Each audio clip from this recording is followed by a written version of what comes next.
on this episode of Raising the Wild Ones podcast. Whenever you're listening to this is when we have Joel Justice. He was actually one of my youth, so he is now a Hebrew professor because of me.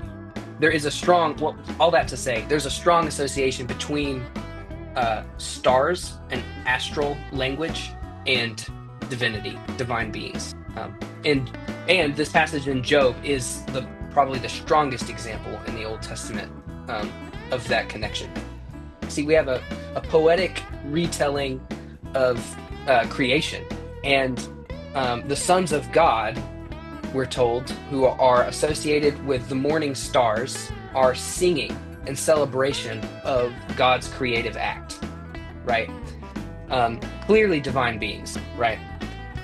And Dustin's just like, I don't know if you like pulled out your phone or something, and you were like, hey guys, it's like 11 o'clock or midnight at this point, oh guys, I don't know what y'all think about this, and then reads Genesis 6, 1 through 4. It's like, what's that about, Good night. Yeah. We're like, what is that? Welcome to camp. Raising the Wild Ones podcast. Welcome to another episode of Raising the Wild Ones podcast with your hosts, Dustin and Caleb. There you go, Caleb. That's the best cold open I've ever heard in my entire life right there. We've got Joel Justice with us this morning, and this morning, evening, this time, whenever you're listening to this is when we have Joel Justice. And so I will have to say he was actually one of my youth when I was in youth group. So he is now a Hebrew professor because of me. That's right. I am the reason. Actually, I'm probably not the reason at all. So he probably could have been a better Hebrew professor if I wasn't his youth pastor. So I'll ask you, when the students look and see Dr. Justice, do they get scared? Well, it doesn't say doctor because I don't have my PhD. Yeah. So they just see Joel Justice. I hope that doesn't scare them. But I'm sure they don't. It might still scare them. I mean, it might be scary. Maybe just a healthy fear. Yeah, there you go. That's hopefully good. what it instills. Yeah. Well, and Joel is he's a professor of Hebrew at Howard Payne University here in Brownwood, Texas. And so the way this whole interview started out was in a conversation me and Joel had in Home Depot, of all places. So do you remember that conversation, Joel? Vaguely, yeah. Vaguely remember that conversation. But before we really jump into it, do you got a dad joke for us, Joel? Yes, I do have a short dad joke.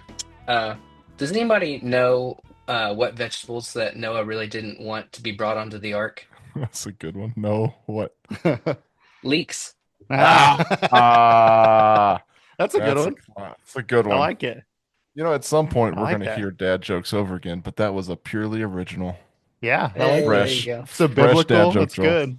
And so that kind of talks about what we're talking about today. So our topic for conversation, at least where we're starting at here, is kind of the idea of pre-Noah or pre-flood Genesis 6, kind of talking about funky words like that are translated in sons of God. I don't know if we'll get into the Nephilim. That might be a completely different day, But yeah, this. See, look, Joel's like pulling up his notes. He looks so professional over there, Caleb. And so, all right, Joel, do you want to kind of just give us a little bit of a primer, and then we may just start, coming in and asking some random questions as we get rolling? Yeah, well, I think, a good place to start would just be reading Genesis 6, 1 through 4. Yeah. Which is, I think, really the passage that's in question. And I know y'all have discussed this, on the podcast before. So we can read it, and then I guess y'all can kind of do your thing. Okay. So I'll read Genesis 6, 1 through 4. And actually I'll read through verse 8, Genesis 6, 1 through 8. So I'm reading in the ESV here. So when man began to multiply on the face of the land, and daughters were born to them, the sons of God saw that the daughters of man were attractive, and they took as their wives any they chose. Then the Lord said, my spirit shall not abide in man forever, for he is flesh. His days shall be 120 years. The Nephilim were on the earth in those days, and also afterward, when the sons of God came into the daughters of man, and they bore children to them. These were the mighty men who were of old, the men of renown. The Lord saw that the wickedness of man was great in the earth, and that every intention of the thoughts of his heart was only evil continually. And the Lord regretted that he had made man on the earth, and it grieved him to his heart. So the Lord said, I will blot out man, whom I have created from the face of the land, man and animals and creeping things and birds of the heavens, for I am sorry that I have made them. But Noah found favor in the eyes of the Lord. All right. That's a All whole right. bunch to unpack there, especially from a. Uh-huh. So do you just want us to start asking you questions? Because I've got a question for you, but it's probably way out there, and you probably didn't even study for it. So, Yeah, you can ask it, sure. but what's the Hebrew word for when it talks about men of renown at the end of 4? Is that Oh yeah, I, okay. I mean that's probably kind of still in the wheelhouse of what we're discussing, but Sure. I saw that and thought, like, what's the why translated as men of renown? Is that they're talking about I guess the giants there Yeah, or so someone? so your initial question is why translate it that way? Yeah. Do you have any knowledge of what it woodenly would say in Hebrew? Is that No, why you're asking this? No. probably not at all. I'm just Okay. wondering kind of from Well, your it's perspective. an interesting phrase in Hebrew is why I say that, because I'm wondering how much like you knew beforehand. So yeah, at the end of verse 4 it says uh I these don't were the really know mighty much. men. You can Me think I neither. just don't really know much. It's fine. um have any of you taken Hebrew or learned Hebrew any at all? No, I Um did all mine in Greek. you did I'm the a Greek Greek, guy. okay. Yeah. And Yeah. I know absolutely nothing or no Hebrew. I know absolutely no Hebrew. I can Okay. read the Ha- English, but Sure. no, That's good. no. So the phrase men of renown is actually um, in Hebrew, if we were to just, I guess, translate it really woodenly, it would be men of the name, um, Men of the name. which is Yeah. best translated as men of renown. Ah, So there, So, what we're so dealing like, with is probably some kind of idiom. so like men who have made a name for themselves. Yeah, which is a good Okay. link. It's a good Yeah. link that you're making. Yeah, because that gets brought up later in the book of Genesis, with the Tower of Babel. Nimrod. Yeah. oh, Yeah. Yep. So, so there Interesting. could be some kind of connection there, but just in terms of translation value, right? Uh, it does. It's an idiom that we're dealing with, like a phrase. Men of the name means, men who are well known or maybe even interesting. legendary. That kind of an idea. I mean, you totally made a comment, and now my mind's going wild off here. But you said there could be a possible connection between Genesis 6 here and Tower of Babel, like kind of through Yeah. that men of renown phrase.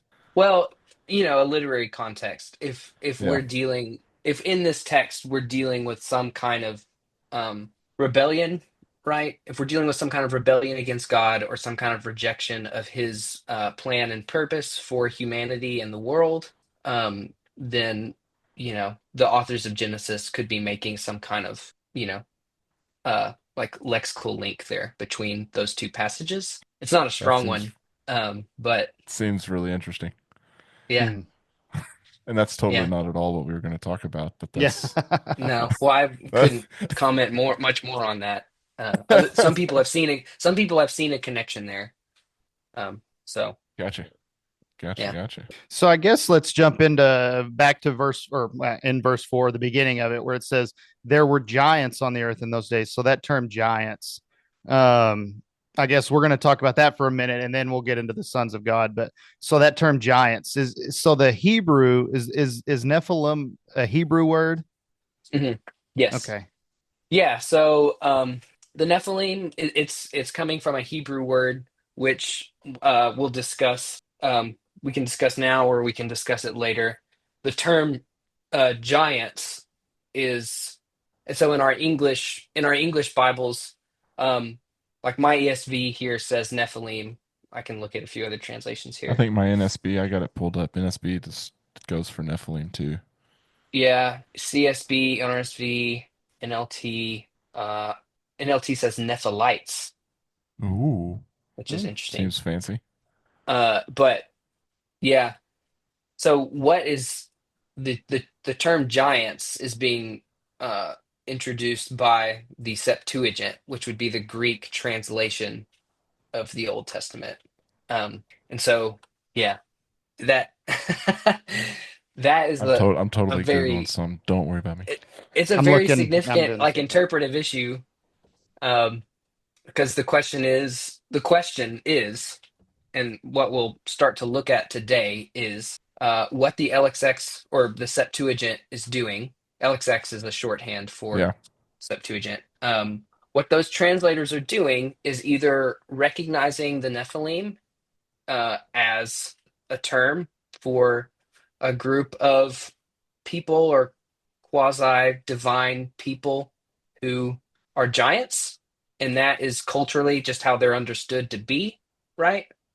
Yeah. Or the or the translators are looking at Nephilim and they're like, oh, that's a we don't really know what that is, and so they're then using maybe leaning back on Greek mythology, um, and then also like traditions such as Enoch that are available in their current day, Mhm. possibly, um, to try to just pull a translation out, um, based Well, upon that's mythologies interesting. available to them. Yeah, Interesting. So I'll kind of tie this into the sons of God. And so, typically when somebody reads this, for the most part, when you look stuff up, it's going to basically say that the Nephilim were the sons of that union between the sons of God and the daughters of men. But I've heard, and I wanted to see if there's any way that you could make this connection or disconnect, I guess, in the Hebrew, because I've heard a theory that where it says there were giants on the earth in those days and also afterwards. So it's kind of like these people were here and also this other thing mm, happened. So they're not sure, necessarily connected. So sure, where basically it's almost like the Nephilim were on the earth in those days. And also the sons of God, angels, fallen angels or whatever, came down and also did this other thing. So they're almost like a separate right, occurrence. Now, yes, that's not really how this is typically taken. If you look up most of the time, of course, these Nephilim are the offspring of that union. But hmm I wanted to see if there was any basis for that kind of idea of they're almost two separate things, I guess. yeah, and the Hebrew text in that passage definitely allows for uh, that kind of interpretation where the Nephilim are maybe just some kind of separate group from the sons of God and the mighty men of renown. Also, Um, three. the There'd be Hebrew three. definitely allows for it, and might even some scholars believe that it even leans that way. Okay. Um, so so you're having to deal with like several levels of interpretive challenges when you come to this passage. Like some of the words that are used are really difficult to deal with, specifically Nephilim. It's not used very often. Then you have syntax issues. So how does this all fit together to me to make meaning in the on the level of the sentence? You get some syntax in here that is ambiguous, and then on top of that, you have just broader interpretive issues. Um, so, like, what mythologies are available to them? What is their concept of giants? Like, do they have a concept for that? Mm-hmm. How do they perceive of the origin of evil? Like, how do they think about the spiritual realm? Like, all of these like conversations that y'all have been having, right, are coming to the fore here, and we have so little to go on Like that one verse. it's Yeah. quite Yeah. vexing. Yeah. So what I hope to do today is take a look at some of these terms that are used for the three different entities that are like the most important, which would be the sons of God, the Nephilim, and then the in Hebrew they're known as the Gibborim, right? But the mighty men. And then we'll maybe throw in an extra one for free, which would be Rephaim. Oh yeah. Ooh, fancy. And then And that one's for then free, if we guys. have Just time remember. after that, we can start to see how difficult it is to put the pieces together, right? Mm. Um, so uh, so we can start with sons of God, right? So in the passage, in verse 6, it starts out right with when man. What is, Justin, you're using NASB? What does it say for man there? NASB, we're talking, what verse are we looking at here? Verse 1, chapter Uh, 6, verse 1. Verse 1, it says, Now it came that when men began to multiply on the face of the land and daughters were. Okay, men. Okay, yeah, Yeah. yeah. So it's humanity, right? Began to multiply on the face of the earth or the land, and daughters were born to them. We get in verse 2, right? And the sons of God saw that the daughters of man were attractive, is what mine says. Mine goes with beautiful on that one, but yeah. Beautiful. Okay. Yeah. Um, And mine goes beautiful. And I'm in the New King James. okay. Okay. Uh, so, like those are all fine translations, but the word that's used is good. Like, Saw so that they were good. so some They were people just here will good. see a link to Eve in the garden being tempted by the Oh, serpent, looking interesting. at the fruit. She sees the fruit. She sees that it's like desirable.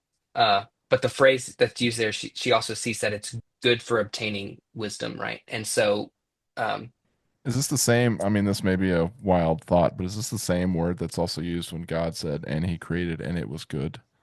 Is it the yeah, same kind of translation yes, there as well? it's just the generic word. I mean, for good, right? It's not any kind of specialized So I can go tell like my wife that word. she's not beautiful. I can just go to Lindsay and be like, hey, you're good. Yeah, yeah, yeah. It doesn't have the same, force, right, in English, but How um do you say it in Hebrew? it's tov. Tove. The word Almost is sounds like tov. toad. Tove. Yeah, Tove. So you can go to her and tov. say, you are Tove. You are Yeah, Tove. yeah. Uh-huh. Yeah, all right. Ata tov. You are Tata. you are good. Um so uh so some people here see a link between, they see this as a fall narrative, like a temptation and fall narrative for spiritual beings, where the sons of God are spiritual beings who are seeing, like they're seeing human women, right? The daughters of mankind, and seeing that they're good, and then they take them, right? Which would be the language of Genesis 3 of Eve. So maybe we should look at that Wow. So really quick. so you could say Genesis 6, the fall, angels fall is very similar to the fall of It's human, kind of a like mirror human. of the fall of Some us. Yeah. people some people see that in this Yeah. passage. Yeah. Okay. So here, let me get switch over to it. You said Genesis 3, Okay. right? Yeah. Yeah. Yeah. So Genesis 3 verse 6. So when the woman saw that the tree was good for food, and that it was a delight to the eyes, and that the tree was to be desired to make one wise, she took of its fruit and ate. And she also gave some to her husband who was with her, and he ate. So what they see between the two passages, and they are the same words, are seeing good and taking, right? Um, there are some problems with that approach. One problem is that the phrase that's used here in back in chapter 6, the phrase that's used for "and they took as their wives," that is that to take someone as your wife is not usually a negative thing. Um, it's not.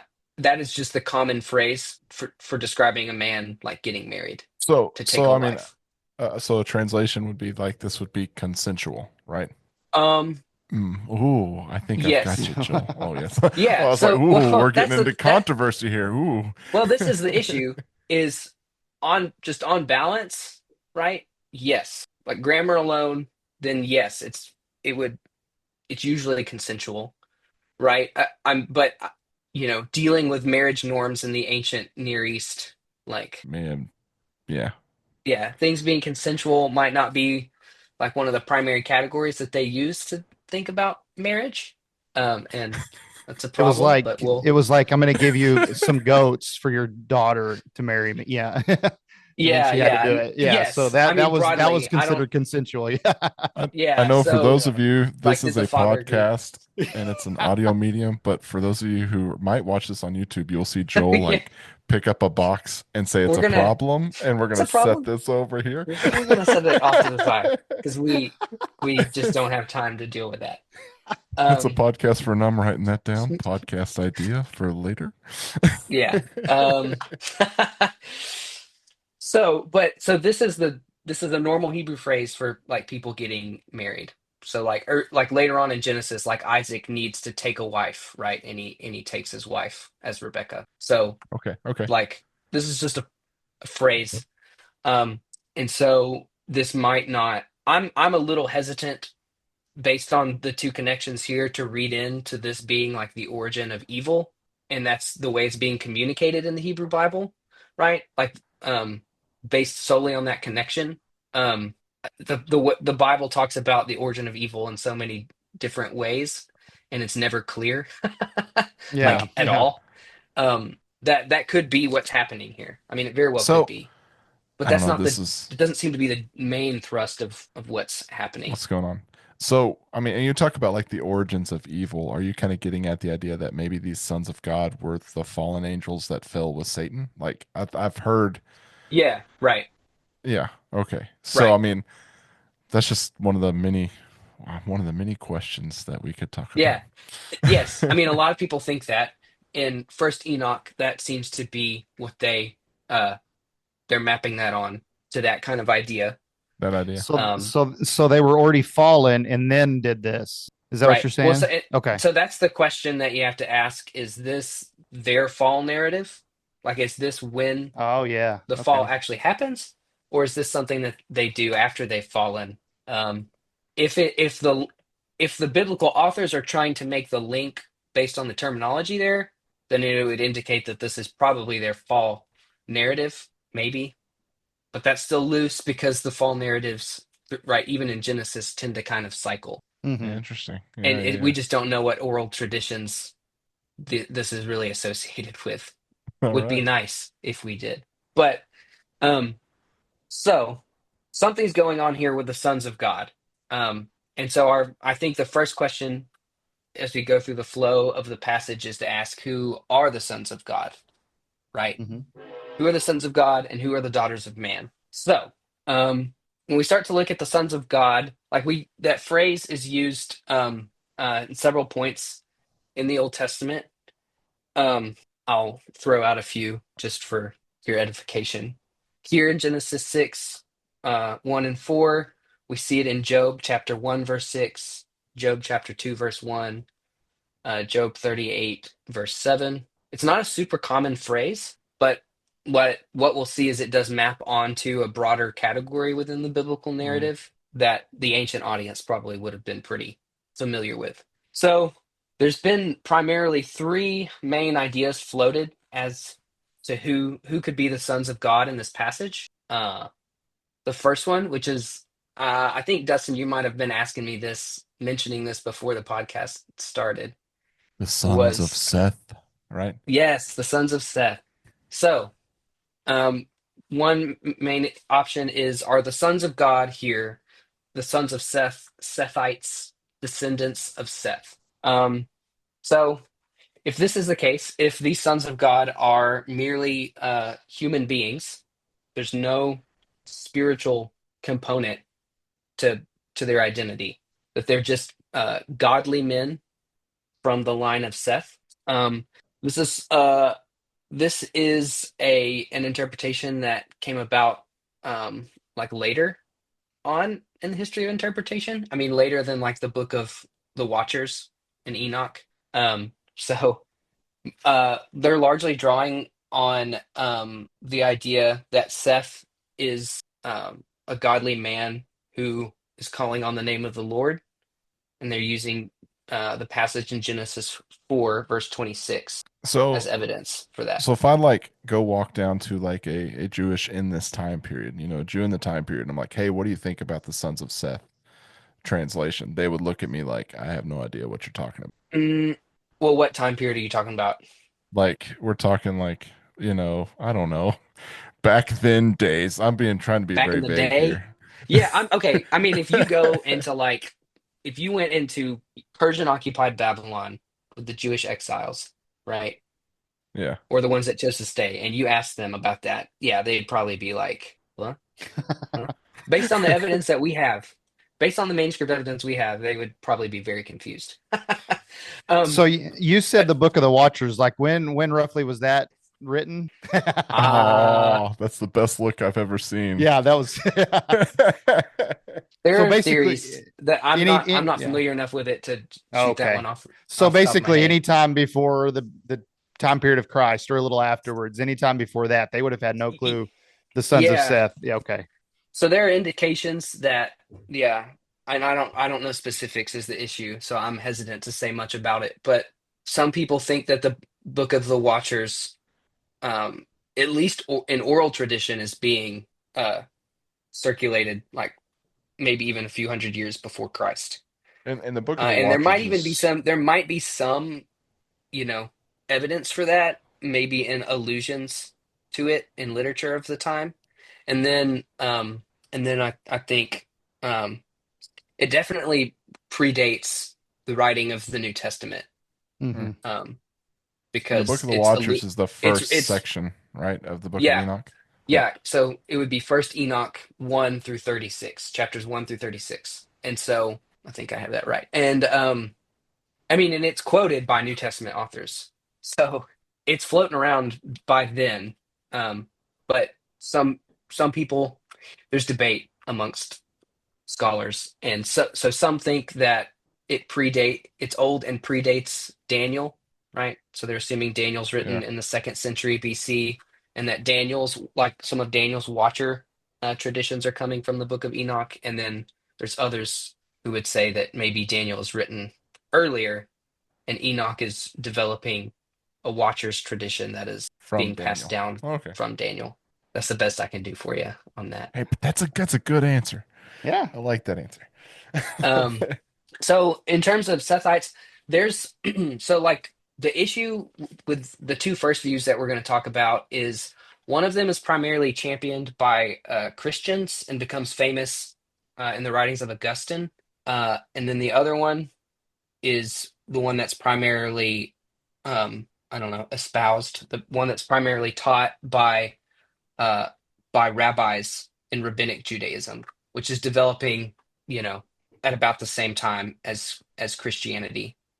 Um, so that when I say that they're relatively recent, like in terms of it's very relative, right? But they seem to pop up much later than the third option, Gotcha. Gotcha. which we've already kind of talked about, which is the idea that they're spiritual, that the sons of God are spiritual beings. So the Sethite interpretation, I think, don't take this one to the bank because I always scramble them in my mind. I think this is the one that is uh, kind of championed by Christians and primarily Augustine, I think. I think you're onto something Um, with an Augustine. I think I've read that Augustine is one of the forefronts of the okay, Sethiite well, view. okay. So you got Um, two of us right here. yeah. So they rely heavily on Genesis 4:26, which is saying a son was born to Seth also, and he named him Enosh. At that time, people began to call on the name of the Lord. So the idea is that Seth is, the good guy, and his line are the only ones that are worshiping Yahweh, that are calling on the name of the Lord. And the daughters of men in this passage would be from the line of Cain. And so you have an intermixing of like a bloodline between godly people, the line of Seth, and ungodly people, the descendants of Cain. I don't think you have to read a lot into that. I'm not super sold on this view, and a lot of people aren't. Um, and I don't think that Genesis 4:26 is trying to say that it's only Seth's line that are calling on the name of the Lord. Um, the verb that's used there is passive, and so it doesn't even identify it like a subject. As to what that means is it doesn't identify specifically who is calling on the name of the Lord. It seems that the idea is generally it's at this time humanity begins to call on the name of the Lord. Well, and I mean, And we've already talked about a couple different things. about how this is almost a fall story that mirrors the fall story, you know, of Adam and Eve. And so Mhm. it seems kind of weird that it would mirror that, at least in my mind, if it was just people sinning again. Is that I might just be shooting in the dark and just saying random weird stuff again here, but that's kind of Well, what I I do mean, on this podcast. yeah, I mean, uh, most of what is described in Genesis, 5 through 6 is largely identified as human sin. And it does seem like to indicate that it is largely that human sin that causes God to like even Gotcha. have remorse that Yeah. he's created humanity, right? And send the flood. Um, which maybe hopefully one day we can talk about Hmm. uh just the broader context of what's happening in Genesis. So it's not that human sin alone like wouldn't be bad enough. It's pretty egregious, especially considering the role that humans were meant to play in God's Yeah. creation. Um, so I'm not convinced by the Sethite interpretation, although and we could talk way more about it, but we have to keep moving. The next idea for who the sons of God could be would be either semi-divine or what we might call divinized human rulers. So they're humans, but they're have some kind of divine status that they either attribute to themselves or others are attributing to them. Um, So that would be similar to like Pharaoh in Egypt, who mhm, believes he's a god. People, everybody believes that mhm, Pharaoh is their god. mhm. That it would be like somebody like that.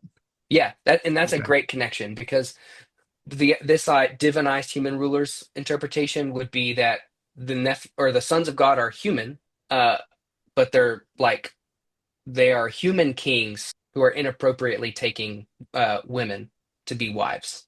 Okay. I guess I've never heard this interpretation or this theory. Were there, I know in like in Egypt, of course, were there in that Mhm. area, I guess, well, Mesopotamian places, I guess those emperors, they would have felt that they were Mhm. gods, I guess. So I just kind of answered my own Well, yeah. question. So no, yeah. Well, we can talk Yeah, about that sorry. because there's a lot of nuance in how they would describe themselves, and we even have some New Testament evidence for how, or not New Testament. I'm so sorry. We have Old Testament evidence for how ancient Israelites would adapt this concept into their Hmm. own writing. It's really interesting. So the evidence for this, for the sons of God being humans, people who argue this view will reference Psalm 82:6. So if we jump to Psalm 82:6, Psalm 82 is very short. I'm going to read the whole thing. If we uh, one day we'll come back to it because it's very important. God's so here it starts. A Psalm of Asaph. God stands in the divine assembly. He pronounces judgment among the gods or heavenly beings or earthly rulers. How long will you judge unjustly and show partiality to the wicked? Provide justice for the needy and the fatherless. Uphold the rights of the oppressed and the destitute. Rescue the poor and needy. Save them from the power of the wicked. They do not know or understand. They wander in darkness. All the foundations of the earth are shaken. I said, you are gods. You are all sons of the Most High. However, you will die like humans and fall like any other ruler. Rise up, God, judge the earth, for all the nations belong to you. So that verse 6, this idea, you are gods, you are all sons of the Most High, which is a term used throughout the Old Testament and especially in Genesis of God, is recognizing, you know, human rulers who've just goofed. They've messed, S- they've messed up. so in Psalms 82, this is also where people look at and kind of pull the divine counsel from as well, Yes, right? Yeah. exactly. So Yeah. So in which the divine, or go ahead if you're going to talk about it or whatever. we're going to come back to it because Okay, I don't think perfect. the Okay. human rulers reading is a good reading of what's Okay. happening in Psalm All right. 82. So that's interesting. God will refer to humans as sons in the Old Testament. Uh, in Exodus 4:23, he'll say to Pharaoh, "I told you, let my son go so that he may worship me, but you refused to let him go. Look, I am about to kill your firstborn son." So in Exodus, there's several times where Yahweh or God will refer to Israel as his firstborn son. And the the the juxtaposition is with Pharaoh, who loses his firstborn son, right? But then the most interesting is Psalm 2, verse 7. So that's being applied to corporate Israel. That's probably not what's going on here. In Psalm 2, 7, which is largely viewed as a messianic psalm. I'm not going to read the whole thing. But at the beginning of the psalm, we see that God's anointed one is being essentially chastised or is being resisted by the kings of the earth. And in verse 4, we pick up the one enthroned in heaven laughs. The Lord ridicules them. Then he speaks to them in his anger and terrifies them in his wrath. I have installed my king on Zion, my holy mountain. I will declare the Lord's decree. That now the king is speaking, right? The Israelite king in verse 7. I will declare the Lord's decree. He said to me, you are my son. Today I have become your father. Ask of me, and I will make the nations your inheritance, and the ends of the earth your possession. You will break them with an iron scepter, and you will shatter them like pottery. So now, kings, be wise, receive instruction, you judges of the earth. Serve the Lord with reverential awe, and rejoice with trembling. Pay homage to the Son, or he will be angry, and you will perish in your rebellion. For his anger may ignite at any moment. All who take refuge in him are happy. So here we see, we often we'll take this passage and immediately skip to what it says about Jesus, which is an appropriate move, but oftentimes we miss a few steps in between. And what's happening in this psalm is we're seeing the Israelite king describe himself as God's son. Okay, and this language is consistent with how most kings in the ancient Near East would stylize themselves as the son of God, right? So Egypt is somewhat unique in that the Pharaoh is God somehow, right? Mhm. But in Mesopotamia, the king is somehow divinized. He has some kind of partially divine status, but he's also viewed as God's son. So that gives some weight to this idea that the sons of God are human kings. Then there's one more interesting thing that happens in the ancient Near East, where which is evidenced in the Gilgamesh epic, actually, where ancient Mesopotamian kings would practice something that was called the rite of the first night, or which even gets kind of handed down throughout human history. Sometimes it's called prima nocta, I'm pretty sure.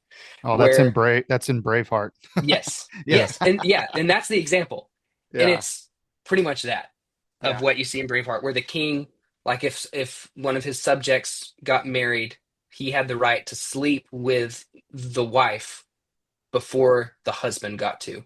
And even in the ancient Near East, it's viewed as a very oppressive and odious practice.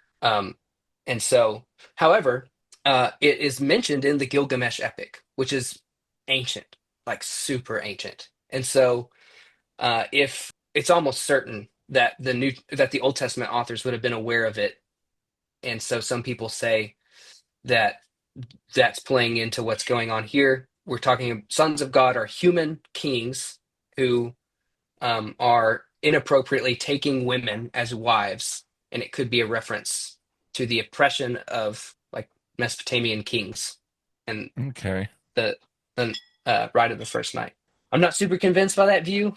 You have to pull a lot of tenuous strands together to get to it. And some So of the far we've passages had that, two views, and so yeah, far you've said you're not convinced by two views. yeah. So yeah. So here's the third view, and it's the one that I'm largely sold on, and we've already talked about it a little bit.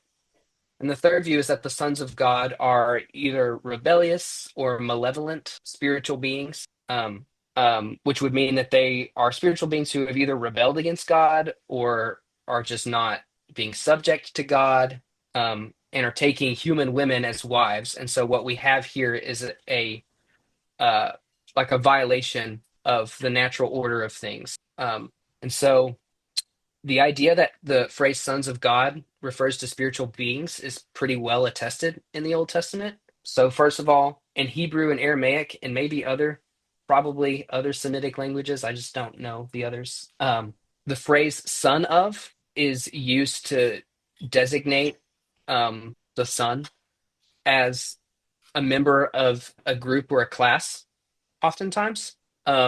The classic example of this is in Ezekiel, where he's constantly referred to as son of man, right? Son of Adam is actually the phrase. C.S. Lewis picks up on this usage in the Narnia books, right? Son of Adam and daughter of Eve means human. Yeah. It just means you're a human, right? Um, Another interesting one is in Daniel 3. So Daniel 3:25, in the story of the fiery furnace. Oh, that's the one where it's like that with the appearance of a son of man, right? Am I reading that Yes. right? Son of the gods or Or something. son Son of of the the god, gods. yeah. Yeah. Yeah. Yeah. So Yeah. what we're dealing at, so this is actually in Aramaic. So this isn't Hebrew, but which is why the Semitic language like connection. So, but they throw the guys into the fire, right? And Nebuchadnezzar is sitting there just thinking he's going to watch a barbecue, and then all of a sudden he gets up, says, "Didn't we cast 3 men bound into the fire?" And the counselors answer to the king, "Yes, of course we did." And then he responds and says, "I see 4 men unbound walking in the midst of the fire, and they are unharmed, and the appearance of the fourth is like a son of the gods," which means he looks like what we would call an angel. He looks like a divine being.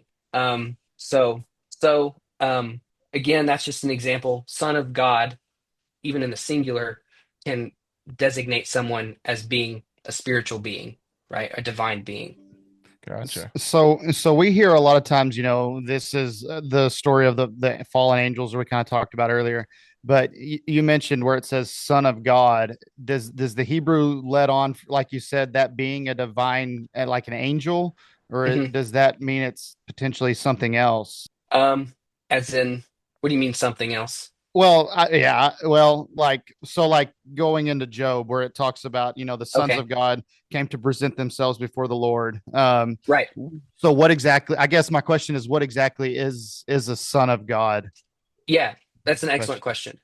So, based upon the usage that I showed you just there, in its most basic sense, a son of God, and the way that a son of humanity, right, a son of Adam, a son of man, is just a human. A son Mhm. of God would essentially be a god. We have a problem with that English word God because we designate specific status to it. In the ancient world, they can use, especially like in biblical Hebrew, the word for God, which Elohim, can be used to describe uh, God, like capital G God, can also be used to describe when Saul visits a necromancer to try to Mm. speak to Yeah. Samuel's like deceased spirit. Yeah. What is actually conjured up from the earth is described as a god, and what we would say a spirit, like a deceased spirit, right? And, So the word God can just mean a spiritual being, and that's probably what we're dealing with here. um go ahead, Caleb. and I've heard this, I guess, described as you said, uppercase God. So I've heard this described basically as like uppercase Elohim and lowercase Elohim. Basically, you could look at it that way and say there's Yeah. God and then there's lesser gods. Is kind of how it's being, because in is Malaka Yahweh or Malak, like the or Malaka or Malak? That's Mhm. Hebrew, correct? Or is that Hebrew or is that Greek? uh yeah, so Mo- malak would be the Hebrew word for messenger. Oh, yes. Malaka would be probably Aramaic, but yeah, Yes. the Yeah. idea of So messengers. yeah, so like and then that gets translated to the Greek, which is angelos, I'm clearly Yes. not Yeah, yeah. angelos, or which that's where we get angel from, which is Uh-huh. basically, so when we say talk about angels, we're just simply basically describing what they're doing. So you're saying this is not necessarily describing what they're doing, but this is lesser Elohim is what we're looking at. So Hmm. when we Yeah, see yeah, yeah. sons of God, we can say lesser gods, lowercase gods So is a good way to put it. Right. But and even not even some of these deities aren't even gods that are receiving worship, if that makes sense. Right. So Yes, like yeah. I mean, we would be considering probably even cherubim and seraphim, and the other divine beings that we meet in the Old Testament, whatever those are. So when we Yes, start and looking at oh, go ahead, Caleb. no, get after it. No, so when we start looking at this word and the phrase, I guess my mind wants to like categorize like each and everything, but in Mhm. all honesty, we don't necessarily need to categorize it. It's just heavenly being is kind of what it's getting at here. The lower G God type thing. It's not that, they're angels or they're seraphim or they're just because I almost kind of have the idea which I guess we could go back to the Psalms 82 passage or whatever, but it's like the Mhm. heavenly councils, like are they Yeah. Yes. it's kind of, which I don't know, what time is it here? Oh man, we probably don't have too terribly much longer, but go on, No, Joel. This I is good think stuff. we can get through sons of God tonight. Okay, Yeah. we can do that. We have two other terms to go, and we'll have to meet up again Part to two, discuss those. Yeah. Yeah. part three. Uh, but the sons of God is the one that's mentioned the most in the passage. It carries a lot of freight for trying to, piece together what's going on here. So, um, the sons of God we meet in the Old Testament several other times, and the most important connection that we get is in Job, um, which is the link that gives us, which Job is what gives us the linguistic and conceptual linkage with the divine counsel. Okay, so um, this is a famous thing at the beginning of Job, right? Specifically in Job 1:6. One day, the sons of Job or the sons of God came to present themselves before the Lord, and Satan or the Satan also came with them. And the Lord asked the Satan, "Where have you come from?" "From roaming the earth," the Satan answered him, "and walking around on it." And then the Lord said to the Satan, "Have you considered my servant Job?" And blah blah blah. Right. The most important thing is 1:6. The sons of God came to present themselves before Yahweh. Right. So we have some kind of meeting going on. And again in Job 2:1, we have something like that going on. So in Job 2:1, again, one day the sons of God came again to present themselves before Yahweh, and the Satan also came with them to present himself before the Lord. Right. So like that's interesting. We get again another mention of sons of God in Job 38:7, which is just a beautiful passage that we don't have time to talk about, right? But the Yahweh answers Job at the end from the whirlwind, it says, right? And we get this line.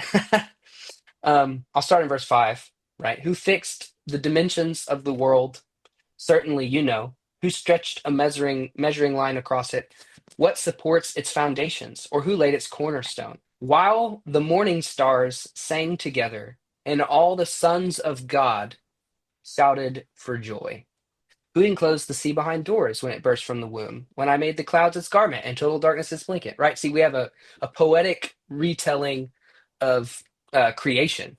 And the sons of God, we're told, who are associated with the morning stars, are singing in celebration of God's creative act, right? Clearly divine beings, right? So that combined with what we get at the beginning of Job, where these divine beings are coming together to present themselves to God, gives us the linkage we need to look at other places where divine beings present themselves before God. All right. We get one in 1 Kings 22.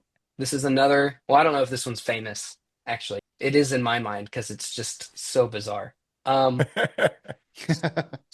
1 Kings 22, verse 19, the kings of Israel and Judah are out on campaign, and they're trying to decide, the course of military action. Naturally, you need to divine the will of the gods. Is this venture going to be successful? And so the king of, let me be sure. Yeah. So the king of Israel is getting his prophets to prophesy, and they're like, "Oh yeah, everything's going to go great." And he's like, "Y'all don't ever tell me the truth. Like y'all are just trying to please me, Like I got to find some prophets I know I can trust." Um, so then they call in a specific prophet, and the king of Israel is complaining to the king of Judah. He's like, "But this one never says anything good about me." Like he's so negative. Uh, and he gives a negative prophecy, right? And then you get the line. So the king of Israel said to Jehoshaphat, the king of Judah, "Didn't I tell you he never prophesies good about me, but only disaster?" And then the prophet who's been prophesying who is the true prophet of Yahweh, says this. Then Micaiah said, therefore, hear the word of the Lord. I saw the Lord, or Yahweh, sitting on his throne, and the whole heavenly army, the heavenly host, was standing by him at his right hand and at his left hand. And the Lord said, the Lord asks, who will entice Ahab to march up and fall at Ramoth Gilead? So one was saying this, and another was saying that, the divine beings, presumably. Then a spirit came forward, stood in the Lord's presence, and said, I will entice him. And the Lord asked him, how?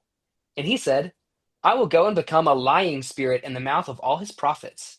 Then he said, you will certainly entice him and prevail. Go and do that. You see, the Lord has put a lying spirit into the mouth of all these prophets of yours, and the Lord has pronounced disaster against you. Then Zedekiah, son of Kenaanah, came up, hit Micaiah on the cheek, and demanded, did the Spirit of the Lord leave me to speak to you? Right? So we have like dueling prophets. Yeah, that's But This bizarre. goes for both you, Joel, and you, Caleb. I'll give either of you $5 if the next time you preach that passage right there. that is an awesome passage. Isn't that Yeah, I need to amazing? go back and And- yeah, it's that an is amazing cool. passage. Yeah. And so, but what we're looking at is like a manifestation of how, in the mind of the ancient Near Eastern authors of the Bible, how the divine assembly would work. Right. The image is one of a king meeting with his advisors. Right. Gotcha. But the idea is the whole heavenly host is assembled for this. So, with all this, we go into Psalm 82, which is the last passage that we'll look at. And so when we go back and look at Psalm 82, what we see is what seems to be a description of the divine council. Now, the phrase sons of God is not used in Psalm 82, right? But conceptually, they are there. So instead of the sons of God, what we see is the phrase Ba'adat El, which would mean the assembly of Yahweh, or not Yahweh, I'm sorry, the assembly of God. And then later on, we see that God takes his stand in the midst of the gods. Okay. So, and then when we get to verse 6 and 7, he says to them, like this is God speaking, right? I said, you are gods, sons of the Most High, all of you. Nevertheless, like men, you shall die and fall like any prince. I want you to remember the word fall for right now. We're not going to get to it today, but it's very important for when we discuss Nephilim. Dun, dun, dun. So what this looks like in Psalm 82 is not God talking to a group of kings who have been bad at their job. It seems as if he's convening a meeting of the divine council, and he seems to be upset with some members of the divine council who are not doing what they're supposed to do, who are participating with humans in such a way that injustice is being spread upon the earth, to the point where God even declares to them, you'll die like men.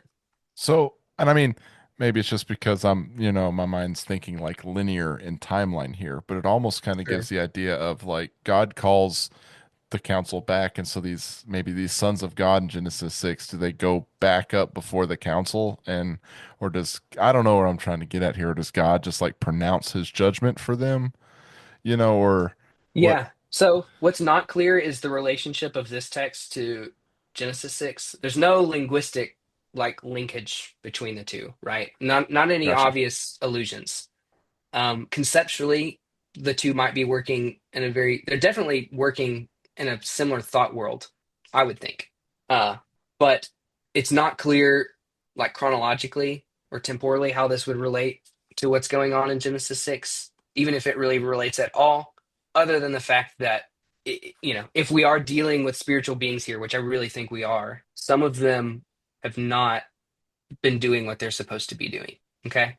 So it's pretty easy to take sons of God in Genesis 6 and say these spiritual beings could have also been these sons of God that were potentially in the divine council, maybe in Job Job chapter 1, chapter 2, and then or they could have been at least part of that council at Mhm. some one point or another. And so that could be a good way to look at that. Maybe not necessarily there when Job happened, but at some Right. point they were in Right. that council. Yeah. Right. Yeah. Which would be, yeah.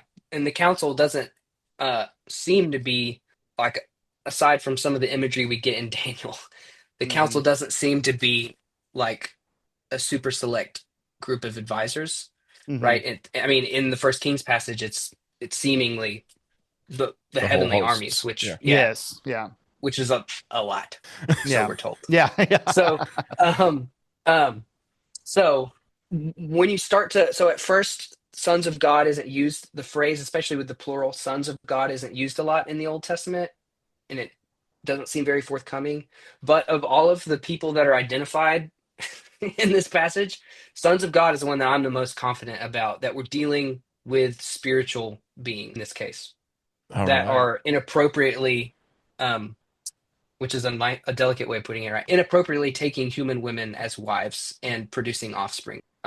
Yeah, and So I've heard of the first one, the Sons of Seth, and that one, that one is I've always kind of been wondering, and it's interesting talking to you about this because I've always kind of wondered, maybe is there something from the Hebrew that can be pulled to lean to that way?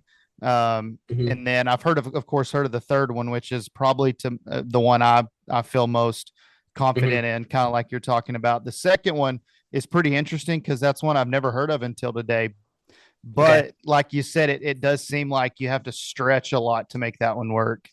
yeah, And you kind and of got in to pull. Yeah.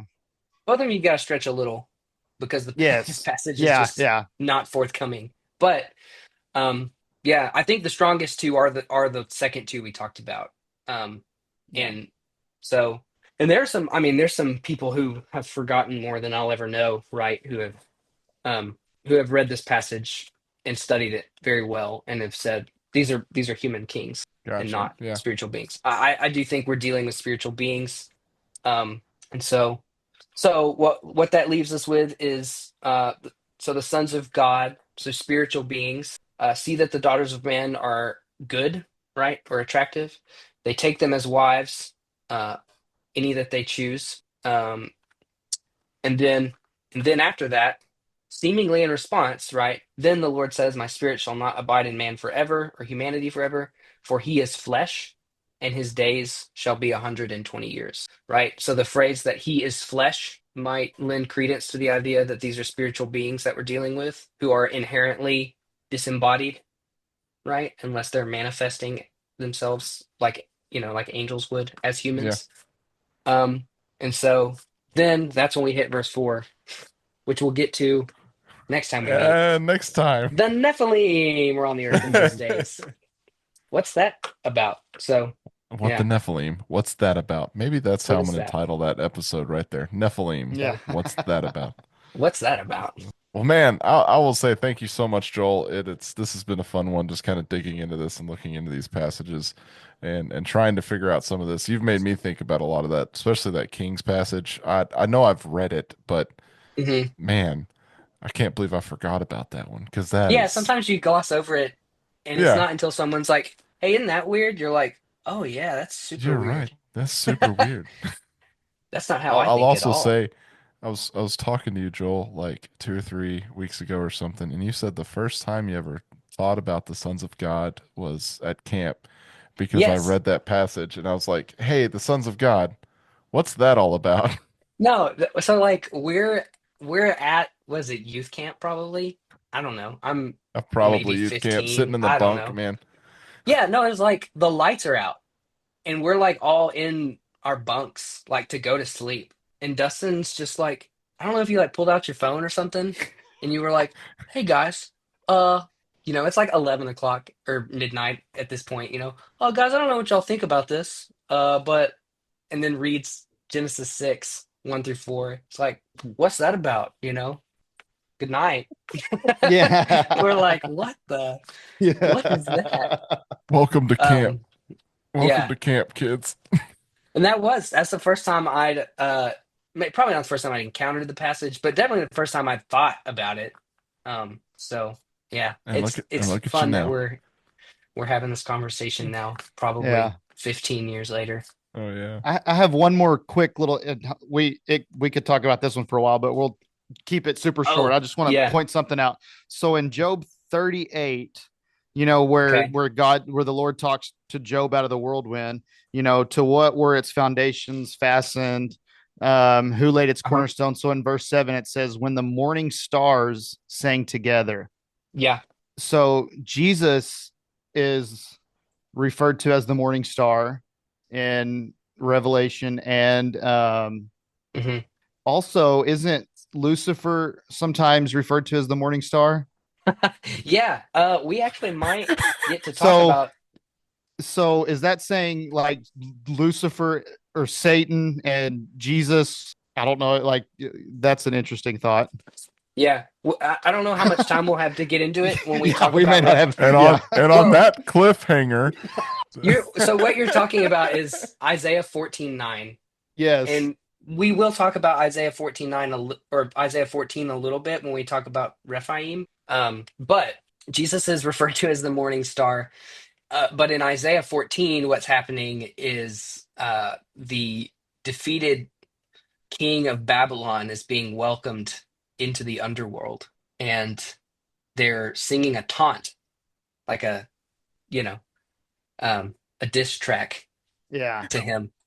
And uh, and what one of the taunts that they give him is that I can't remember the exact wording.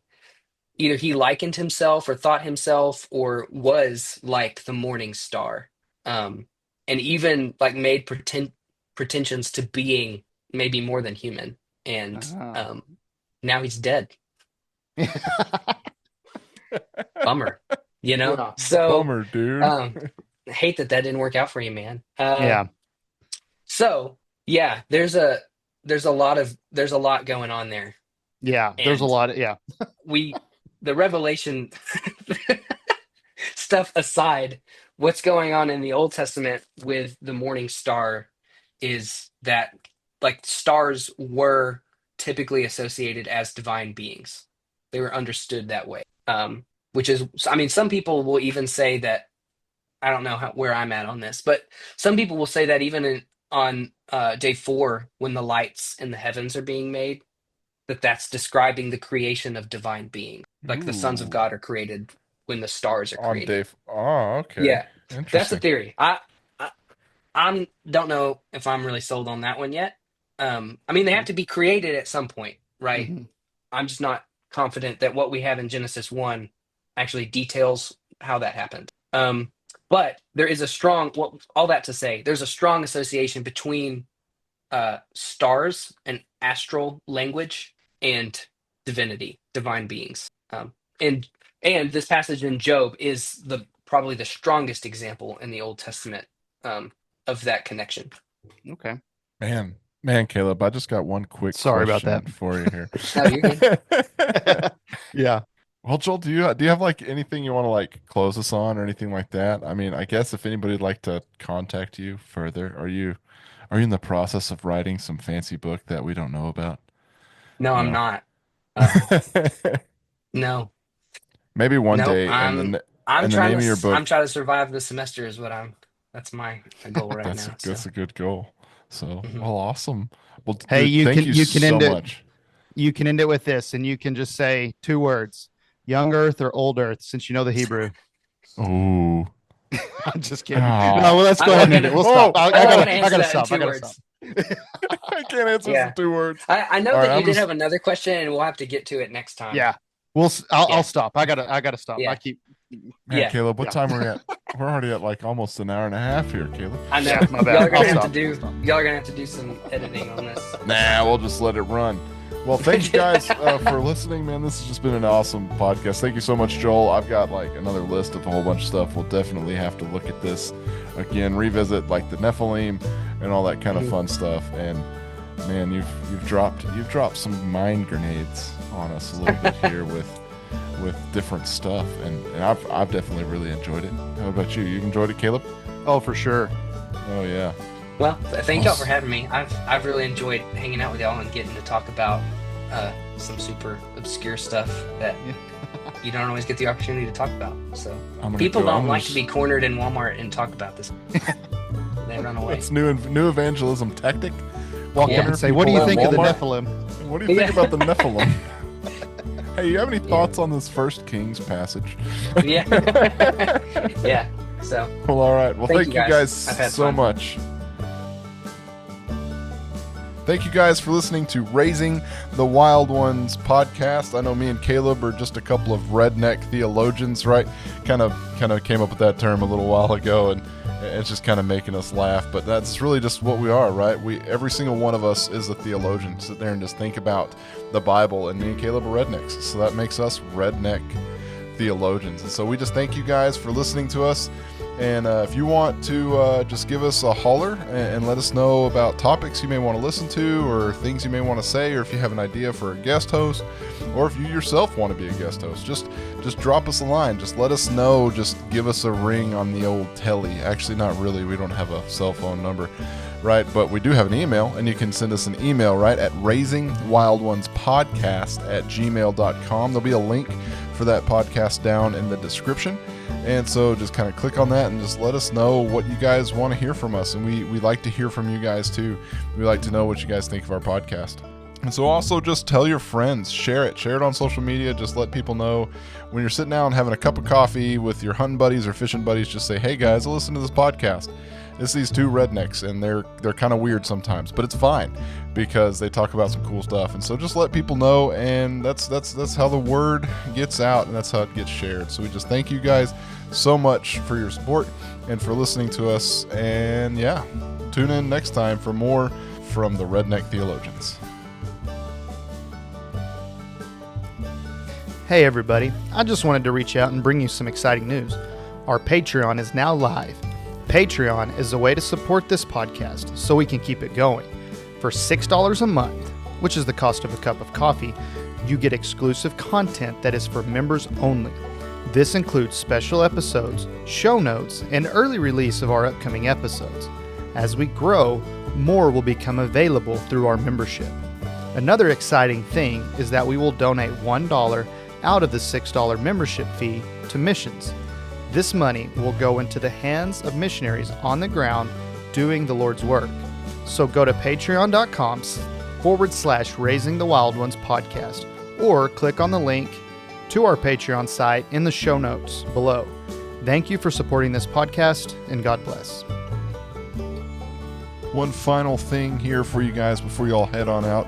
Check us out on YouTube. That's right. You can see me and Caleb's faces in lovely 1080p. Probably not. It's probably more like 420 or something like that. But hey, we are on YouTube at Raising Wild Ones Podcast, or Raising the Wild Ones something. If you look at Raising the Wild Ones, you probably could find our YouTube page. So check us out on YouTube, and please be sure to give us a review.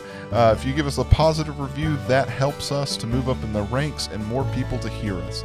So thank you guys so much for your support, and stay tuned for more Raising the Wild Ones.